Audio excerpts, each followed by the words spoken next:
Hello, and welcome to Behind the Headset, where we interview various members of the VR community and see if we can learn a bit more about them. And today we are graced with the presence of the content creator with a sting in his tail. It's Game on Scorpio, or Sam, as we call him. How are we, Sam? I'm good, thanks. How are you? I'm good. I'm excited for this. I've been enjoying doing these. So basically, because you're a little like, what is this? Yeah, so what is this? Now, What have I agreed to? no, it's fine. So basically, we're going to interview you, and we've got three sections of questions that we're going to ask you. So the first section is just to get a little bit more to know about you as a person, who you are. Cool. Second section is about gaming, VR, that sort of thing. And the third section, which is actually my favourite, is a set of questions by a French journalist called Bernard Pivot. They're sort of quick fire questions, very quick answers. I don't want you to think about them too much, just so that we can get an idea about yourself as well. Okay? Cool. Okay. So we'll start off straight off the bat. And the first question for you is, tell me something I don't know about you. Ooh, something you don't know about me. Related to VR and content creation, or just in It's general? your answer, sir. I'm asking the question. You can give whatever answer you want. I will also add a caveat at the beginning. If there are any questions you do not feel comfortable answering, just say. It's not a problem. Sure. I don't think that will happen, and it hasn't happened yet, but we'll see. Do you know that I can change my voice? I did not know you could change your There you voice. go. How? Okay, you're going to have to explain this in a bit more detail. Well, so ever since growing up, my dad was able to do like a very deep voice. Okay. It was basically all about this. So I picked up that, but from that point onwards, I was always interested in like, okay, you can do other stuff. So I picked up. I can change my voice to this one quite easily. I started learning how to do Smeagol from Lord of the Rings with his nasty voices. So yeah, there you go. That's something you don't know about me. That's very true. Have you ever tried to use this for like anything at all? Like seriously, have you tried to use like for voice acting or anything, or impersonate? voice Can you do like is... other people? Excuse that me? you know? You mean voices? Yes, I do mean voices. No, I can't. No, impressions I'm very bad at. Okay. And accents I can't do, which reminds me of a Michael McIntyre scene, but we won't go there. He's like, I don't do accents. No, fair enough. But no, I mean, I've always wanted to actually do voiceover work. Okay. That's all I'm going to say regarding that, because there's possibly something already in the works. Cool. Good. Yeah. Say no more, but that's good. Wish you well. Hope that works out for you. Yeah, we'll see. All right. Cool. Okay, then. So when you were young, what did you want to be when you grew up? A level designer. I wanted to actually get into to start off with, I wanted to be a police officer, then an accountant, but I was terrible at maths. Whoa, hang on, whoa. An accountant. Yeah. I'm not sure of the order. It was an accountant, then a police officer, or a police officer, then an accountant. I mean, I get police officer. I can understand why a child would want to go, I want to be a police officer. Yeah. However, accountant doesn't really seem like... I think I just heard someone say, accountants, they get paid a lot of money. I was like, right. That's probably good. Fine. Yeah, and then, because even though I'm quite... I'm very factual. I understand logic and stuff like that. I'm not very good with numbers, so that went out the window. But then after that, in 1998, Half-Life came out. And with that, don't know if you remember, it also came with the SDK, Source Development Kit. Yeah. And I was like, ooh, what's this? Even prior to that, like on the Amiga, getting the Amiga magazine, there were obviously the demo discs. And in the magazine, it taught you how to use different bits of software. And there was one on, it was very early days of 3D modeling. I was like, oh, I want to try and learn this.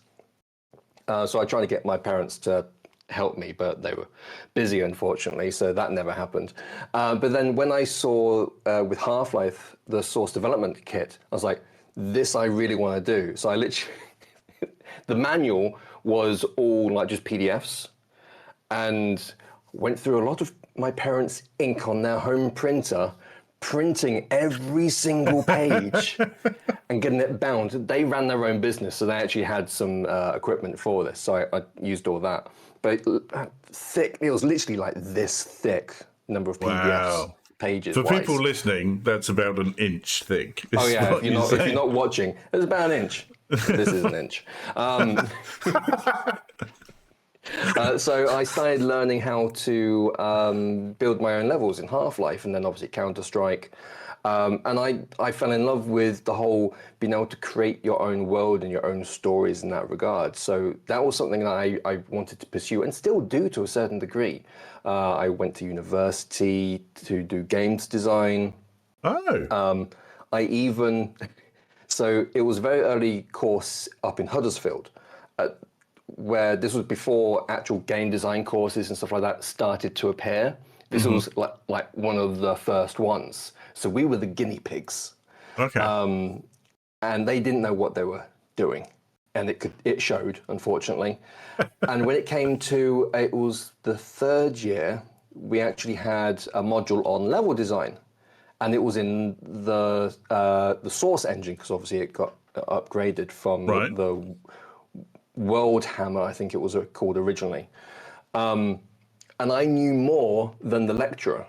And I ended up, he had me teach the lesson on how to use the editor and build your first simple worlds.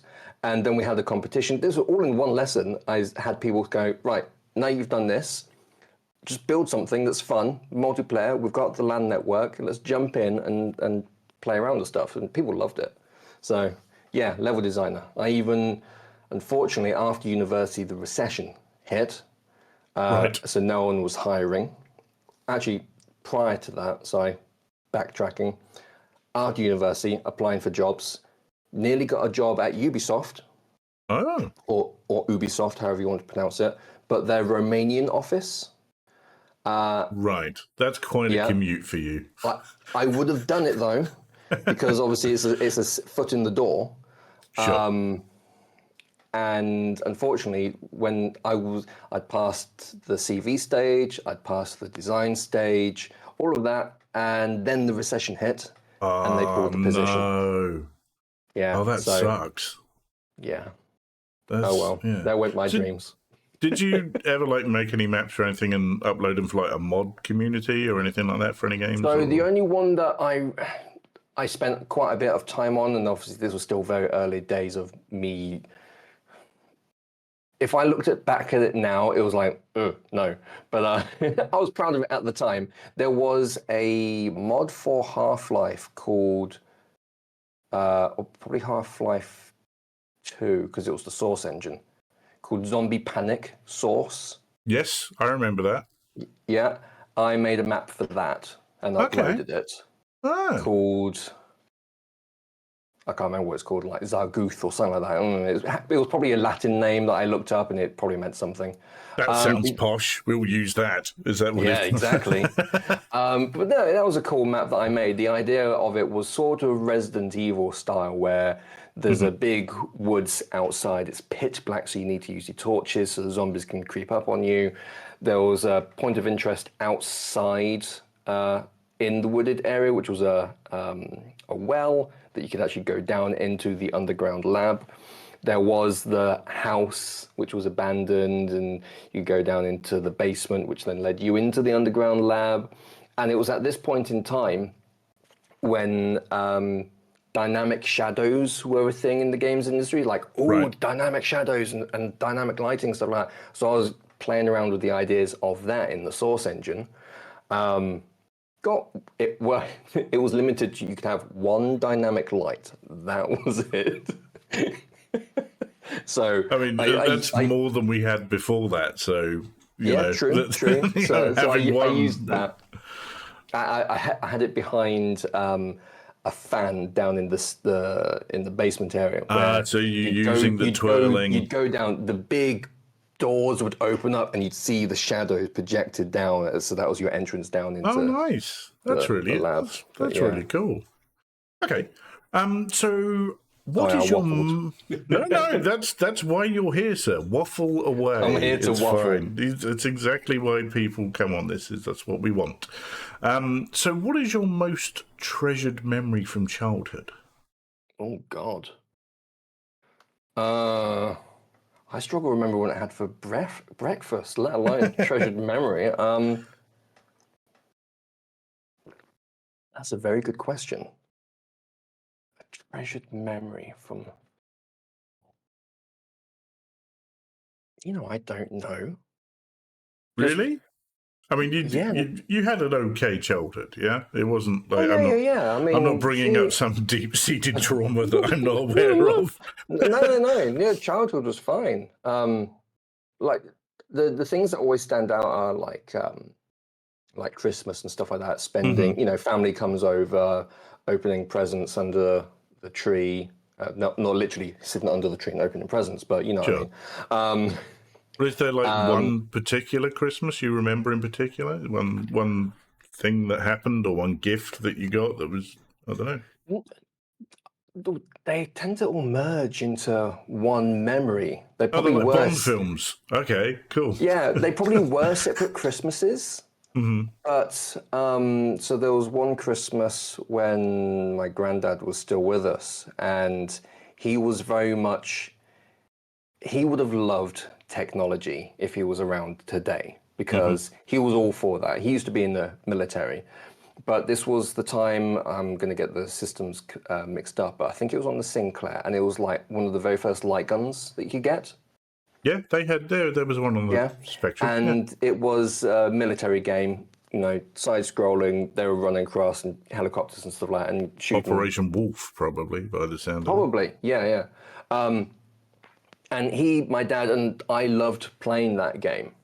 And that was at one Christmas. But like all of that just tied into one of, I was a gamer at a very young age. So I Hmm. remember also like getting Sonic 2 for Christmas. Which And system? on the Sega Mega Drive. Okay. Was he on another system back then? Yes, so Sonic was also on the Master System. Yeah, but it's still Um, Sega.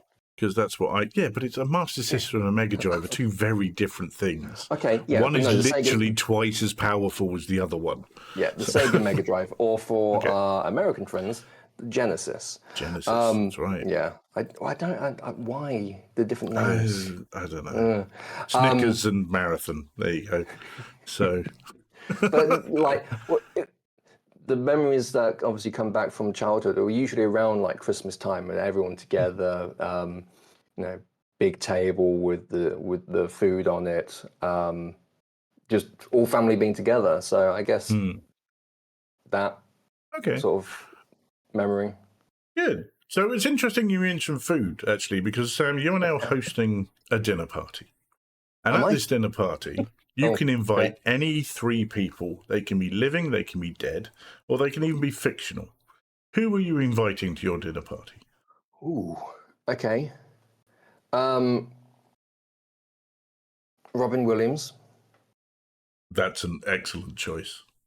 because he'd be the life and soul of the party. Hmm. There'd never be a quiet or dull moment. But he's someone I'd always wanted to meet. I can And obviously, completely understand that. it's a shame that what happened. Yeah. Um, three, did you say? Three, two more. Okay, two more. Um, See, I'm not really one for like celebrities And, or anything like that. I mean, they don't So have to be strictly celebrities. I Like I know, say, I they can know. be living, they can be dead. Albert We Einstein, okay. because um, I like science. I Yep, like physics and stuff like that. When I was at school, I wanted to do A-level physics. I did A-level physics. You did A-level physics. That I explains a did. bit. I did. So Albert Einstein, because I'd like to pick his brain. Yeah. Um, and Final who guest. else? Final guest. You know what? you. I'd have you at my dinner party as well. Okay, that's not something I was expecting as an answer. Thank you very much. Do I need to like bring a bottle or anything like that? Nah. Okay, cool, good. If I'm hosting a dinner party and those other two are coming, I'm pretty sure I've got a good spread. No, that's pretty good. Good, because I wouldn't have come otherwise. So that's fine. Okay. What would you most like to change about yourself? Confidence. As in getting more or having less? Having more. I'd like to be more confident. Okay. I'm a shy guy. This is it's quite interesting when you speak to content creators in general that a lot of us are introverts. Are very much introverts. Even I am, which people find very strange after they actually meet me. I suppose I am with people I don't know. I understand. Yeah. You also like to fill a silence, I think. Yes, yeah, that is very true, and in fact, that was something someone else raised on this very show. It was, yeah. So again, I'm learning about myself as well as everyone else. Sure, well, every day's a school day. So about other people, about ourselves, and so have you done anything in particular to try and help you with this thing you'd like to change, or not? So what have you tried? I'm intrigued. So like I said, I'm a shy guy, but I used to be a lot worse. Oh. So much so we can go all the way back to school, okay? Whereby I'm quite an intelligent person, if I do say so myself. Yeah, and you're not an idiot, I know the answer. I knew the answers to some questions. I enjoyed studying, but I didn't always want to raise my hand and say the answer. But on the occasions that I did, I didn't like the attention on myself. And so whenever I did that, and I could feel myself going red. Yeah. And it was so embarrassing. So one of the things that I did to combat that, and it was for two reasons. A, to combat it and get better, but also I wanted to go into the games industry, so I was trying to equip myself with a different range of tools, is GCSE and A-level, I did drama. I did GCSE drama. Yep. So I got a B. What, in GCSE? In GCSE, I got a B. I think I probably got a B or an A. And then A-level, it all went downhill.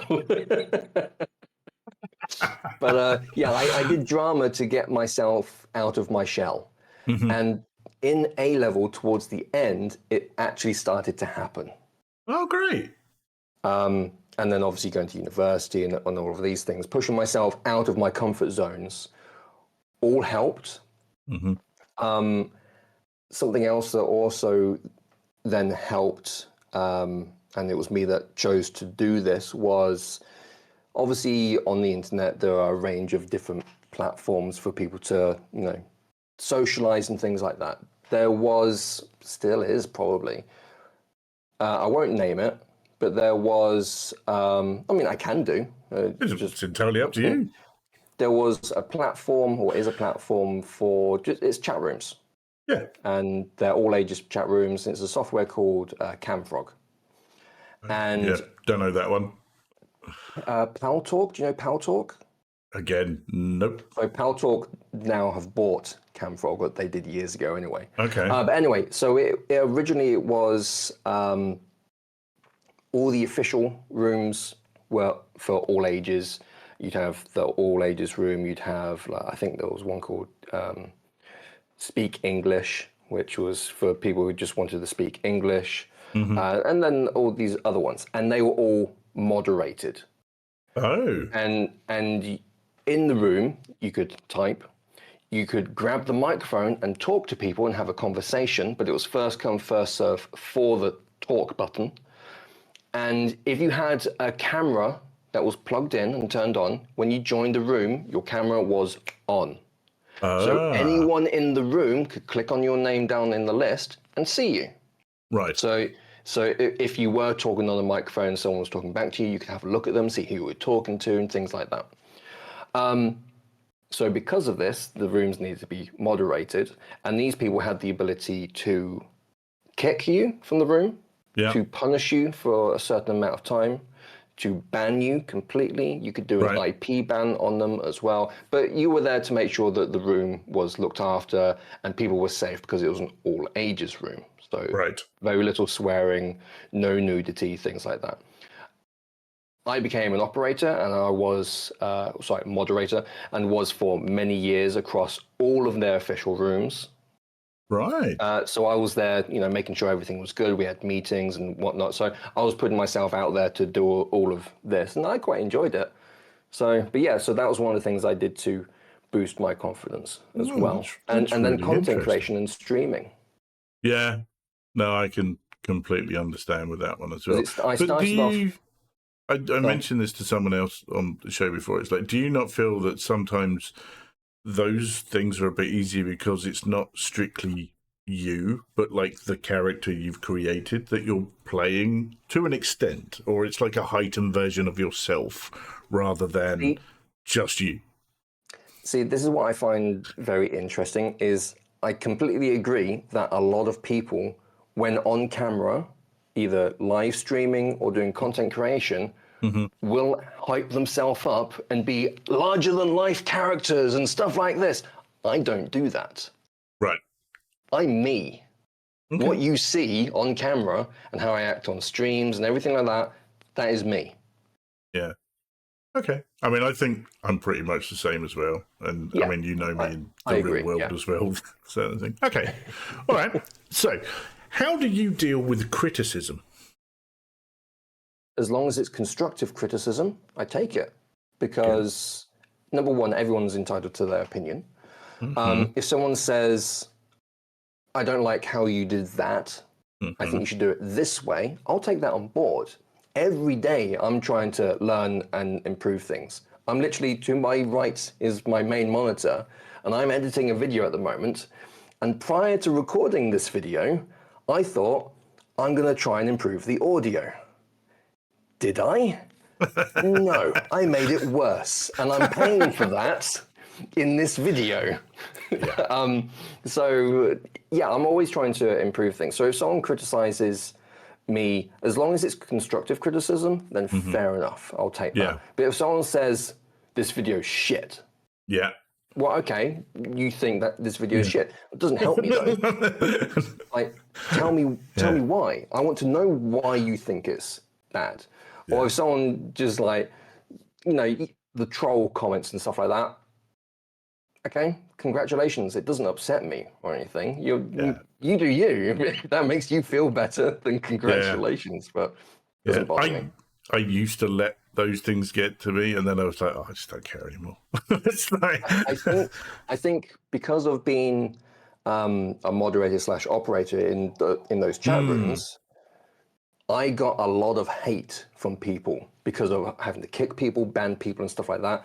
Right. So I had targets on my back, so much so that people used to try and find out who I was, my real name. Oh, wow. Where I lived. Keyboard warriors. I know. So people tried to. So these days, people say something bad on one of my videos, like, that's nice. Thanks, man. Thanks. You commented on the video. You gave it engagement. You helped. I was just about to say, it's all engagement, motherfucker. Yeah. It's all good. Okay. What type of routine do you follow daily, if any routine at all? I wake up, I go to work, I finish work, I do some content creation, I eat, I do more content creation. Obviously in here is like life stuff as well, and then I sleep and repeat. Okay. Routine wise though, it's quite loose. Yeah. Okay. That's good. I mean, some people follow probably more of a routine. Well, I think it depends on the person, and it's what works for you. I am very much a creature of habit. I kind of do that, and I think that probably comes from my military background. Sure. I can understand that. So I do that sort of thing, but that's just me. But again, I think it's what works for each individual, because if you don't have a routine and you're still not getting stuff done, then clearly that isn't working for you. So maybe you want to look at something else. I'm still trying to find something that works well. The crazy thing is, every year, and this is bad on me, I know. Every year, though, I say, okay, New Year's resolution. I'm going to get on top of my content so that I can actually focus on making fun things and doing more live streams. I've still not caught up on my content. Things come along, go, oh yeah, I'd like to cover that. Oh yeah, I'll take a key for that, please. Oh, that looks cool. I'm going to reach out to them. So it gets, so. I think, for people listening, I was gesturing, saying that things were getting bigger instead of things getting smaller. Yeah, it is, and it is particularly within the content creation world. It's so difficult to keep up with stuff because so much comes out, and a lot of it all comes out at the same time. I mean, we're in October when we're recording this, and it's about to go mental with the amount of VR titles that are coming out. Just crazy. Just the next couple of weeks are crazy. Yeah. Yeah. And I said to myself a couple of months ago, for special titles, I will try my best to meet embargo lifts so that I have something out day one, as it were. Right. Otherwise, content will be out when it's out. Yeah. Okay. And you've made that choice. And it's good that you can recognize that that's something you can actually do as well. Yeah. Okay. Who has inspired you the most? Content creation wise, or in life, in general, in content creation, whatever. But who do you feel? When I said that sentence and I asked you that question, what was the name that popped into your head? 2 names actually popped into my head. Okay. Because if you say me again, I'm going to be very annoyed with you.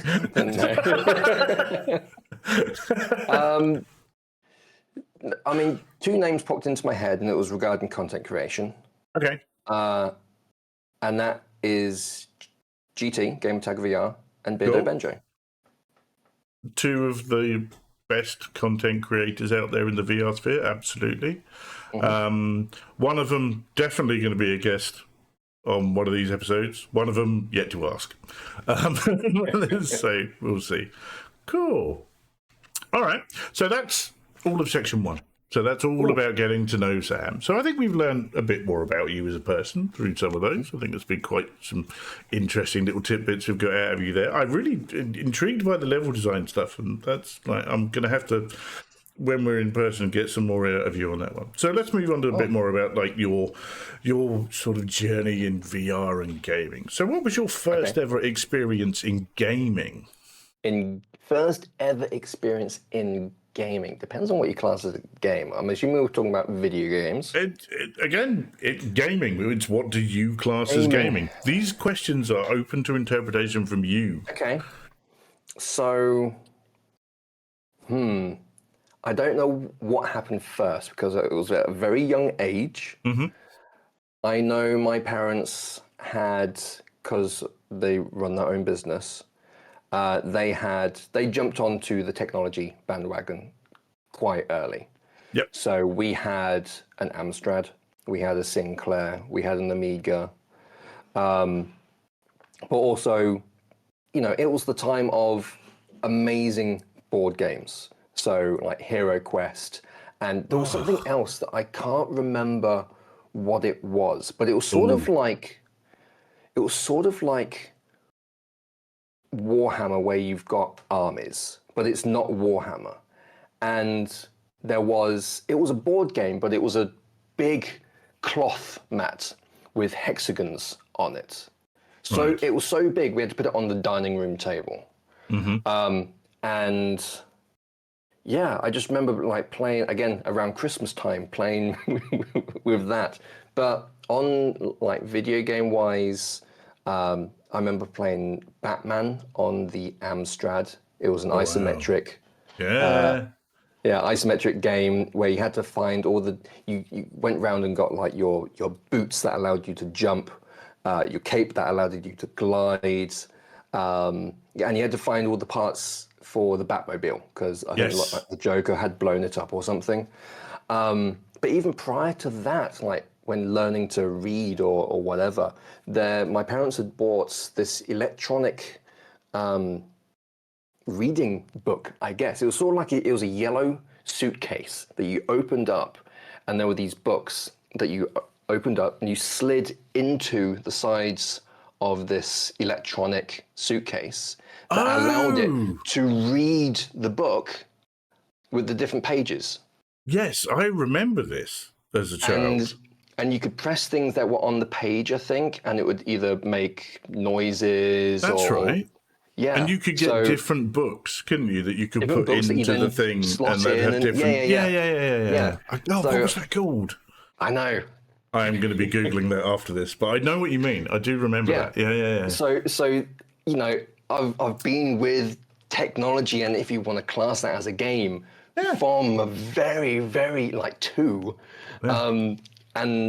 So like Batman, Asteroids on the Amstrad as well, then Sinclair waiting for about half an hour and, for it to load and hoping you didn't suffer from epilepsy, because if you did, all those flashing lights and sounds like a 56K dial-up modem as it loads, and then 5 minutes into playing it crashes and you got to do it all over again.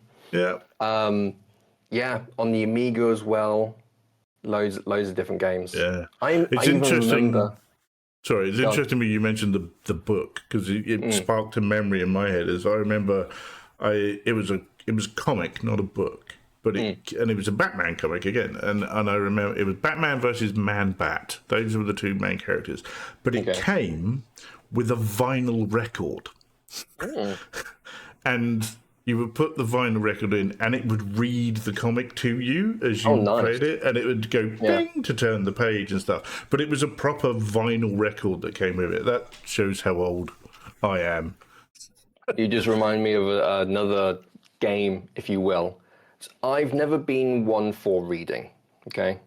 I've always been a visual person, which is why video games or computer games... Can I guess what this is before you say anything? Is this Atmosphere? No. Oh, okay. All right. Go on, carry on.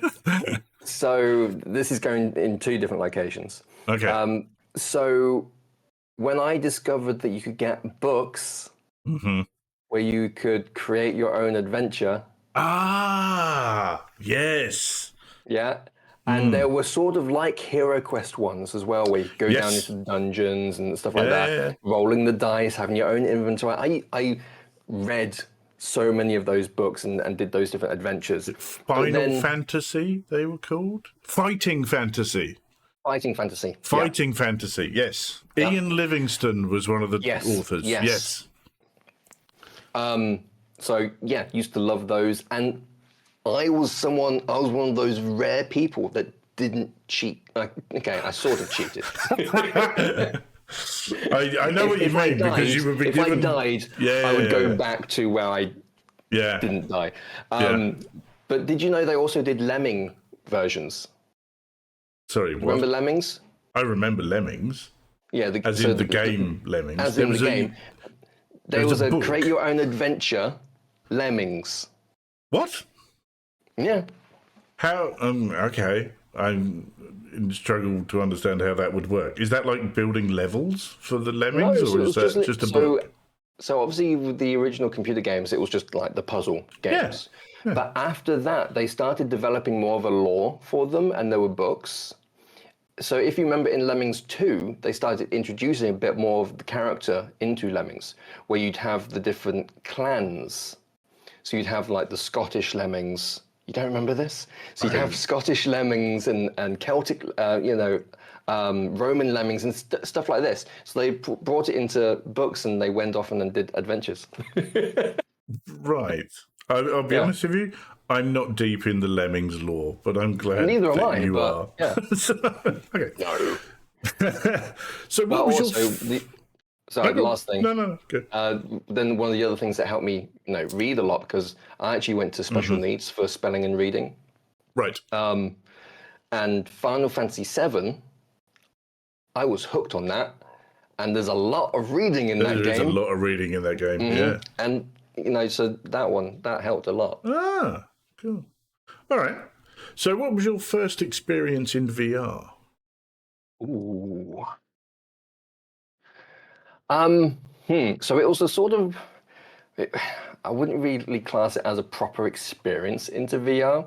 So Okay. VR was coming out, Right. and I really wanted to get into it because me being We're talking like my elbow. DK1 days, or Yeah, DK1 days. I wanted Okay. to, get into it then. I just never could. Sure. And then, time passed, and then the Google Cardboard came out. Yeah. I was very tempted to get that. I had one of those. Yeah, Yeah. I was very tempted. I was so tempted that I was looking at different alternatives, and I wanted something that looked a bit more premium. So I bought one of those just plastic Yeah. headsets that you can slot your phone into. I've still got it. It's in the cupboard behind me. And I used that, and then I used the software that obviously came with it to be able to connect it to the computer to experience VR. Obviously, the apps had built on like roller coaster VR experiences, and they were, okay, but it wasn't proper VR. For the time. For the time, it was pretty decent. But I was trying to get Elite Dangerous to work with this thing. Oh, quite possibly one of the most resource-hungry games there is. I mean, I've played a lot of Elite Dangerous in VR, and yeah, I know exactly what that needs to do it. So this sounds like a complete vomit comet. I was trying my best to get this to work, and so as you all know, in the Elite Dangerous, you got the training modes. So I was jumping into the training modes in that asteroid field, looking through this plastic headset with my phone, going, "This looks really cool. If only I could get it to work and run smoothly." Apart from it's a PowerPoint presentation of an asteroid field. So that was my first attempt at VR. Okay. That's good. But then, but the Quest 2 was my first the Quest 2 was my first one that I owned. Okay. But prior to that, in John Lewis, which is a retail store here in the UK, they were demoing at one point. So the Rift S had just come out. Oh, wow. And they were demoing that. And I had to go on that and loved it. I definitely knew I wanted to get VR. Well, I already knew I wanted VR, but this was like, okay, I need to find a way to make this happen. This is obtainable, isn't it? Yeah, I have to make this happen. Okay. So yeah. All right. So what has been your favorite experience in VR so far? Ooh, that's a good question. The whole presence and social aspect of it. Yeah? Yeah, I've always been one for like I love a good single player game. So if I can jump into a good single player game in VR and just feel that sense of presence, love that. But it's when you can jump in and experience that with someone else cooperatively. Yeah. Like Dungeons of Eternity, for example. I love jumping into that with someone and just going through dungeons. I remember playing the original Arizona Sunshine in co-op. Yeah. And just loving that, and the whole, like, whilst you couldn't physically, I was leaning on a counter and just like posing, and the things like you can't do that in traditional flat screen co-op games. So it just felt more real. Yeah. No, so I like that aspect. Yeah, no, I get that. And I would say it's just like, as you know, I live alone. So it's just me at home. And when everyone was locked up because of COVID, having that ability to have that sense of presence with someone really helped me get through that. It was a really interesting thing to discover. That's I mean, I don't know if you remember. So when Zombieland Headshot Fever came out from XR Games, they did a competition for Quest for the Best. Yes. Yeah. Yes, I remember seeing you on the leaderboards and going, how the fuck has he done that? Because I thought I was quite good at that game, and clearly I wasn't. I got a little addicted to that game. That's when I didn't have a lot of other content to make. It was like, all in on this. So I won that, which won me another Quest 2. Oh, nice. And I asked because it was meant to be for someone in my community. Right. And Father's Day was coming up. And I asked them if they would be happy for me to give it to my dad. Sure. Because COVID was happening. Yeah. So we weren't able to see each other. He wasn't able to go and play golf, and Golf Plus was a thing. And he's one of my biggest supporters in this. Anyway, he always encourages me to do, what I can, the best I can, and everything like that. And they thought it was a fantastic idea, and asked me to, obviously do a video of that, which I did. So yeah, I got him the Quest 2. And like you were saying, during lockdown, we then played rounds of golf together, and just having that sense of it feels like you're really there with the person. It made the world of difference. I get that, yeah. So what has been your worst experience in VR? FOMO, I guess. Really? Yeah. Seeing what other content creators have done and achieved and going, I hope I can do that one day. I know I can and will, because I'm determined. I know that when it comes to content creation, it's an endurance, it's not a race. And as long as I enjoy doing what I'm doing, then that's all that matters. Yeah. But as you know, doing this sort of stuff, you put in so many hours. Yeah. And like it then goes live and it's like, yay, 80 views. No, I can empathize with that. So, I mean, I still have not broken 500 subscribers on my YouTube channel. That's crazy, though. And I've been doing it for years. But the thing that intrigued me to begin with was the technical side, because I'm a bit of a techie anyway, and it's what I do. So I found that more interesting than doing it. But I did find as well, having a small community like that, is you do have your I Am Spartacuses that always turn up, no matter what you're doing. You can do the worst thing in the world, they always turn, and I'm very grateful for people like that. And it's really good. Okay. So when trying a new game, whether it be a VR game or a flat VR, flat game, what flat instantly... VR. I like flat VR games. That'll be a new thing next year. You'll watch, you'll see. So what instantly turns you on or off? Instantly turns me off is when I'm in a VR game and it doesn't have VR interactions or mechanics. It's like, here's a button. You can't press it though. No. You have to press the button on your controller to activate the button that's right in front of you. Yeah. And a big red flag and warning bells went off when playing Not Contractors.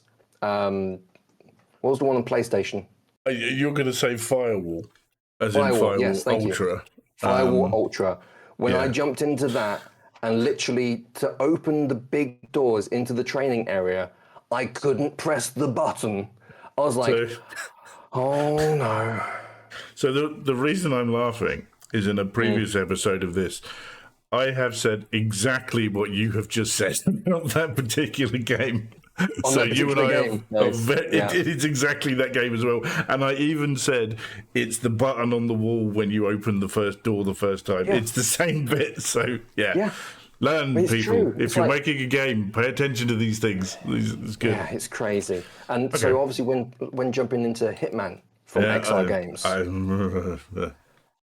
and it was similar stuff, or looking down the scope in the sniper rifle, and it goes to a flat 2D image of you looking down. You've not played it? No, because I saw everyone else going, don't bother, so I didn't play it. Literally, if you're... So, in that game, you can bring the phone up to scan stuff. Right. And it just turns into a flat 2D panel image. screen. Yeah. Nice. Looking down the sniper rifle, it's not picture in picture. It transports you to a flat screen of the. Yeah, it's not great. Excellent. So that's what turns me off. Okay. What turns me on is atmosphere, sense of presence, Yeah. and the small details. I think it's the small details you don't notice if they're done right. Yes, and all of those adding up really make it special. Yeah. In Arizona Sunshine Remake, you can see a heat, not heat haze, but like shimmer. Heat dispersing from like the tops of cars and stuff like that. Small details people would probably overlook, but it adds to the self of believability. Makes it feel more real, so to speak, doesn't it? Although I'm not always sure real is what you want. I think you want the feeling of reality, not necessarily reality, which is an odd thing to say. Yes. Yeah, I would go with that one. As in the presence is more acceptable. Yeah, I get that. Yeah. So what do you think right now is the most beneficial hardware or software advancement in VR? I think eye tracking is very beneficial for two reasons. Yep. And it's a shame that I obviously understand the limitations and costs and stuff like that for like the Quest 3 not having eye tracking. But I hope in future more headsets will have eye tracking. Number one, presence. When you're in a social experience or with other people in VR, you make eye contact. Yeah. And yes, you still see the person at current. You're looking at a dead husk, basically. There's no expression, there's no eye movement or anything like that. And if it is, it's just random animations. So presence and making eye contact with people for social interactions, I think is important. Secondly, dynamic foveated rendering. It would allow for standalone headsets, in my opinion. I could be completely wrong because I'm not that technical in know-how. I think it would be able to push power a lot more if it was dynamic instead of fixed foveated rendering. Gotcha. Yeah, no, I can see that. So that's essentially what we get with the PSVR 2. Yeah, if it's used, because a lot of PSVR 2 games don't actually use dynamic foveated rendering. Well, again, it's not just a simple. Of course, it's not a simple turn it on. But I think a lot of people mistake that. They think it's like, oh, it can do that. Therefore, it's just a button that you go, I would like that, please, and it does it. There was a really good thread on Twitter. I'm not calling it X. I never will. From the guy who sorted out it on No Man's Sky. I was about to say, he's a pure fascinating. Genius. And it was like, because not all heroes wear capes. Ages. And there he is. Yeah. He spent ages trying to get that working. And he is a hero. Yeah, and I think it opened a lot of people's eyes to just how much work goes into getting that working. Yeah. So it'd be interesting to see if further down the line they can make it simpler for doing that sort of process. Again, I wouldn't know, and I wouldn't like to guess. So, okay. So, what has been your proudest achievement in your VR journey? It's probably a silly one. It's fine. When the first time I was actually sent merchandise as a content creator. Oh, from a games company. Who was it, and what did they send you? From a games company. It was Fast Travel Games. Okay. I'm pretty sure it was Fast Travel. So, okay. I did receive something prior to that from Resolution Games, but that was because I was a moderator on their Demio Discord. So as a thank you, they sent stuff out to moderators. But as a content creator, I'm pretty sure it was Fast Travel Games. Okay. And they sent me... Something. As he looks around the room behind him. I think it was Ghost Signal. Oh, the model of the ship. The little model of the ship. Yeah, I did see those and go, oh, that's nice. Yeah, and it's really it's quite heavy as well. But being recognised as someone wants to send merchandise to, I got a little emotional. It was like I get it was that. like I've made it. I'm recognized. It does. It gives you some sense of form of validation. Not that you need it, Yeah, but it does make you feel like, it's always nice to be told. someone has noticed what I've been doing. Yeah, it's time to pay off. Yeah, I mean, you can see behind me. That's my like geek shelf behind me, and I've got lots of bits on there that I've been sent by various studios, which is quite nice. Geek. Yeah. There's more down there, but yeah. See, yours is different because you actually have a room that it's in. This is my lounge. Yeah, this is why I don't get laid. Like, he says broadcasting on podcasts and videos. It's fine. It's all right. Yeah, take if me you as want I a piece am. Of this guy. Send a message down in the comments below. That's not entirely what the idea of this is, but we'll take what we can get. Okay, cool. That's section 2 all done. So, final section. It's, as I said, it's made by a French journalist called Bernard Pivot. Okay. It was used in a TV series a long time ago called Inside the Actors Studio, and it became quite prominent for that. So, very straightforward questions, very quick answers, and very short answers generally, apart from the last particular question. So, starting from the beginning, what is your favourite word? Bollocks. What is your least favourite word? Can't say it. You can. C word. Okay, fine. What turns you on creatively, spiritually, or emotionally?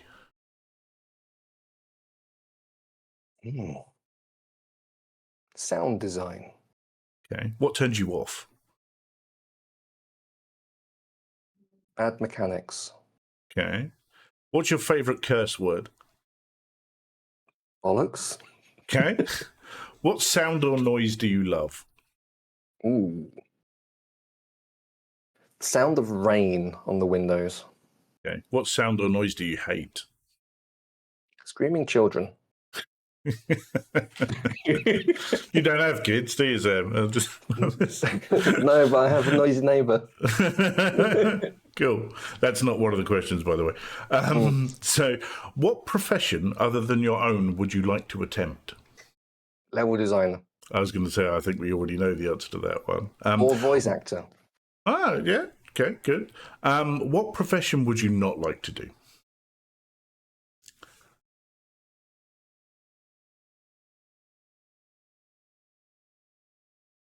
Doctor. Oh, okay. And our final question for the evening, Sam, is, if heaven exists, what would you like to hear God say when you arrive at the pearly gates? Welcome. Okay. If that's what you think he would say. Again, there are no right or wrong answers to any of these questions. To say get out. I mean, what are you doing there? Yeah, the lift's that way, isn't it, sort of thing. But there you go, Sam. That has been Behind the Headset. Thank you very much for coming on. I hope you enjoyed yourself. Thank you for having me. Absolutely. Good. And like I say, we're going to try and get a load of more of these done and get them out as when we can. Tell everyone where they can find you online. Well, name a platform, you can hopefully find me on it. And I made sure that my username was accessible on all of them, which is Game on Scorpio. On YouTube, on Twitter. Apparently people call it X these days. I never will, like you. Instagram, TikTok, Threads. I think I'm on Blue Sky as well. And What was the other one? Mastodon? I'm on there as well. Not that I use it, but yeah, I made sure I had accounts everywhere. So yeah, Game on Scorpio. So I usually say at this point, and all of those links will be in the description below. So you're going to have to send me all of those because I don't have half of those things. That's fine. So that's good. But this has been Behind the Headset. Thank you very much, Sam. It's been a pleasure. And we will see who we get on the next episode. Let's say goodbye to everyone. Bye, everyone. Bye, everyone.